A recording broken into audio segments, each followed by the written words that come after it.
Next, obviously, again, the most important thing, CGPA, right? Now, having a good CGPA, why its importance and what it represents. So as I've mentioned here, if you have good CGPA, it actually shows to the recruiter, or let's say you apply for any university, that if you have good CGPA, you actually know what you have studied. You have always given your studies preference, and you have always been dedicated towards it. Because in college life, because we have studied for like 11th 12th and we have not been able to do other fun activities, after getting into first year everyone gets into fun activities and they don't concentrate on studies. So having a good CGPA shows to a recruiter or a university that you have always prioritized this. Now, again, getting into different categories. First one is if you have to get a core brand specific job, right?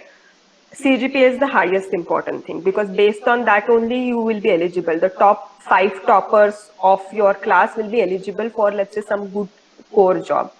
And they will be expecting that you should know that domain also, like what your CGPA should reflect your knowledge.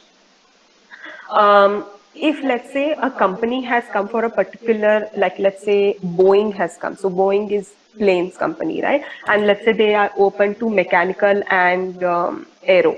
Now, since they are into planes, they might be more interested in how well you have done in, let's say, aerodynamics course. So if you have done well in that specific course, you should highlight that. Next is coding data. So a lot of people become data scientists also, data analysts and all. For that, again, you need certain kind of coding skills. Those two overlap to an extent. Now here, CGPA importance is low to medium. The reason I have not put it as low is because you will have a CGPA cutoff criteria to even apply for that company. So you don't want to miss out on it just because you don't have good enough CGPA.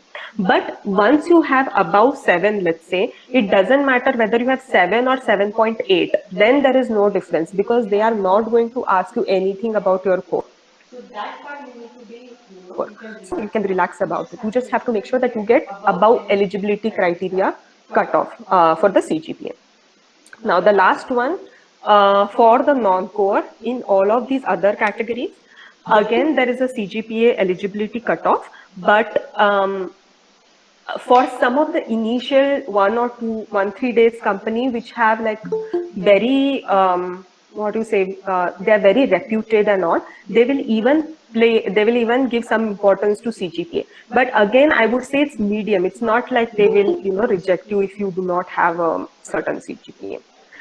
Again, in this case, in interviews and all, they will not ask you anything about your course, so you don't have to be worried that my CGPA is this and I don't remember anything what I studied last 4 years. That's okay. They will not ask you about it.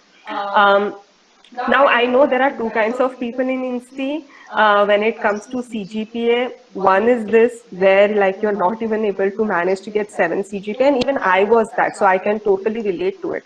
But somehow you have to try and figure out how you can increase your CGPA.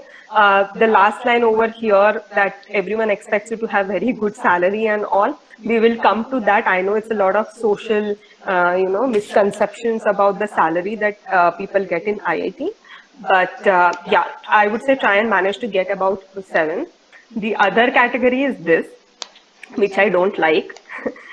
Kidding. So basically, this is the category who will have very good CGPA. They will have a lot of research papers, internship, whatnot. They have applied to a lot of universities, and they will still sit for the placement, right?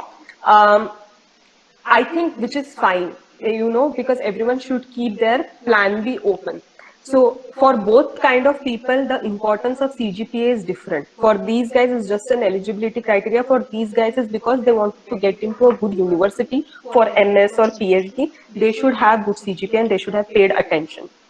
Now, how to improve your CGPA, right? It's not about studying day in and day out. You need to study smart. You need to know what topics are important, what is going to be asked. Talk to your classmates, talk to your friends, and based on that, you prepare. The next is to choose elective in which you think you will score well. Now you are in first year, all of your courses are common, you don't have any choice. But as you go ahead, you will have to select electives. If your goal is this, select the easiest electives that are out there. I remember in my 4th year, I selected an elective called soft skills. Basically, they will teach you how to do well in interviews and communication. And that was the course which I had taken in my 8th semester, which is like last semester, after my placement was already done. Though I was already placed, but I still took up that course because what? I didn't care about learning at that point. I just wanted to maintain my and have decent CGPA.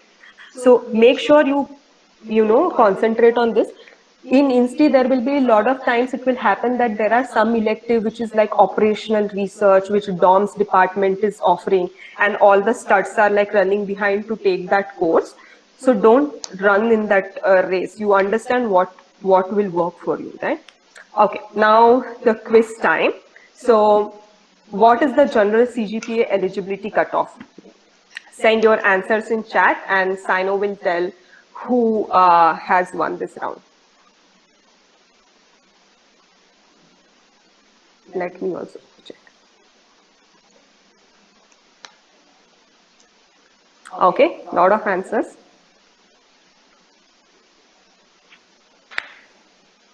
Sano, do we have a winner? Navneet Ashok. I cannot hear you. Navneet Ashok Nair. CH20B0774. Okay, great. Congrats, Navneet. Cool. Let's move on. So yeah, A is the answer.